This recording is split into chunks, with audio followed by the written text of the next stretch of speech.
একজনের ধর্মীয় উৎসবের প্রাঙ্গণে আরেকজনের প্রবেশের অবাধ সুযোগ রয়েছে। হাজার হাজার বছর ধরে আমরা এই দেশে এই সম্প্রীতির ঐতিহ্য এবং এই মহামিলনের যে ইমারত আমরা তৈরি করেছি, এইটা কোনো অপপ্রচার এবং প্রোপাগান্ডার মুখে আমাদের এই ইমারতটি, আমাদের এই সৌধটি কেউ ভেঙে ফেলতে পারবে না। গত বছরও এই রথযাত্রার অনুষ্ঠানে সামিল থাকতে পেরেছি। তখন তো ছিল ভয়ঙ্কর অত্যাচারী শাসন, ফ্যাসিবাদী শাসন, নিষ্ঠুর নিপীড়নের শাসন।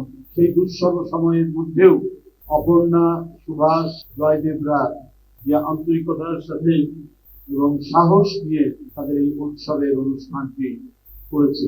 আজকে কিছুটা মুক্ত পরিবেশ, স্বস্তি নিতে পারছি, কারণ এই যেখানে আমরা আজকে এই আলোচনাটি করছি, রথযাত্রার অনুষ্ঠানের উদ্বোধনী অনুষ্ঠানটি করছি, এটাও ছিল শেখ হাসিনার আইন শৃঙ্খলা বাহিনীর আক্রমণের মুখে। এখানে ঢুকতে যাওয়া যেমন কঠিন ছিল, ঢুকতে আসা যেমন কঠিন ছিল, এখান থেকে বেরোনোও তেমনি কঠিন ছিল। তাকে কখন এর নিচ থেকে গ্রেফতার করে নিয়ে যাবে তার কোনো ঠিক ঠিকানা ছিল। বিগত 16 বছর শেখ হাসিনা তার সাজানো গোছানো আইন শৃঙ্খলা বাহিনী, নিরাপত্তা বাহিনী দিয়ে তার পথের কাঁটা দূর করার জন্য এবং চিরদিনের জন্য বাংলাদেশের সম্রাজ্ঞী হয়ে, রানী হয়ে থাকার জন্য তিনি বিরোধী দলকে দমন করেছেন অত্যন্ত কর্কশ, কঠোর, নিষ্ঠুর ভঙ্গিতে।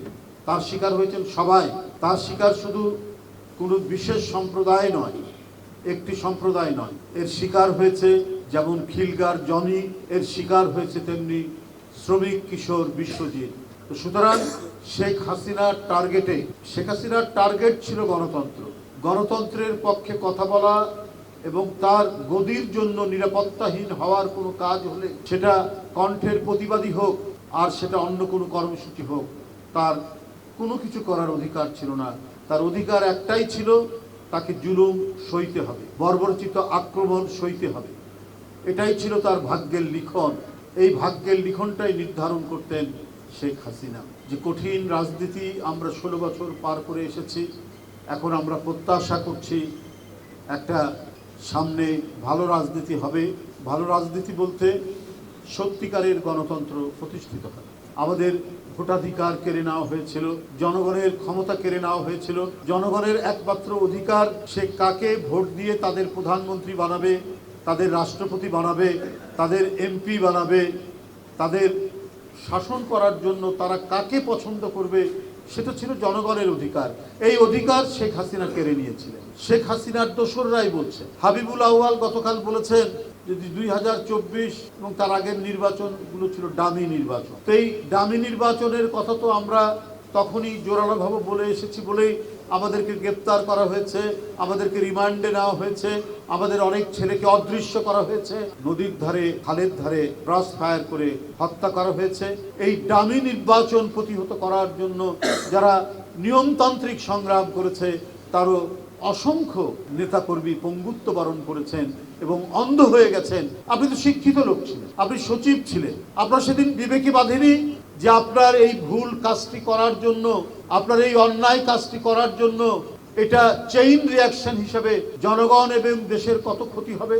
এখানে এই যে একটি ভোটারবিহীন ডামি নির্বাচন, তাহলে একটি অবৈধ নির্বাচন, তাহলে শেখ হাসিনার নেতৃত্বে যেটি ছিল সেটি অবৈধ পার্লামেন্ট, অবৈধ প্রধানমন্ত্রী। প্রথম থেকে বলেছে তারা কিন্তু নানাভাবে, নানা কায়দায় আপনার সহায়তা করবে।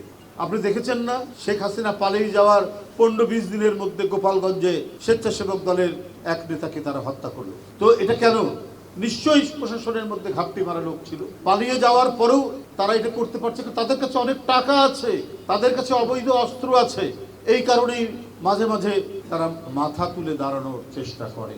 আবার অনেকে চেষ্টা করছে বিএনপির নামে নতুন করে তারা কিছু করার, আধিপত্য বিস্তার করার। এদের ব্যাপারে কঠোর পদক্ষেপ নিয়েছেন বিএনপির ভারপ্রাপ্ত চেয়ারম্যান জনাব তারেক রহমান। তিনি কঠোর পদক্ষেপ নিয়ে যাচ্ছেন এখনো, কিন্তু অনেকে নাম ভাঙিয়ে অনেক কিছু করছে। এই যে আমরা শুনেছি ইনকাম ট্যাক্স অফিস এবং ইনকাম ট্যাক্স, এইখানে একজন ব্যক্তি বিএনপির নাম ভাঙিয়ে আন্দোলন করছেন।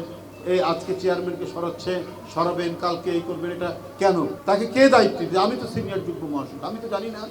আপনি নিজে নিজেই বিএনপির নাম ভাঙিয়ে আপনি আন্দোলন শুরু করে দিলেন একটা অফিসে। সেখানে তো আমাদের আরো অনেক বিএনপির নেতৃবৃন্দ আছেন, তারা তো জানে না। বিভিন্ন ক্ষেত্রে বিভিন্ন ডিপার্টমেন্টে এই ধরনের একটা মানে সুবিধাবাদী গোষ্ঠী, একটা চক্র, তারা নানাভাবে বিভ্রান্ত করার চেষ্টা করছে।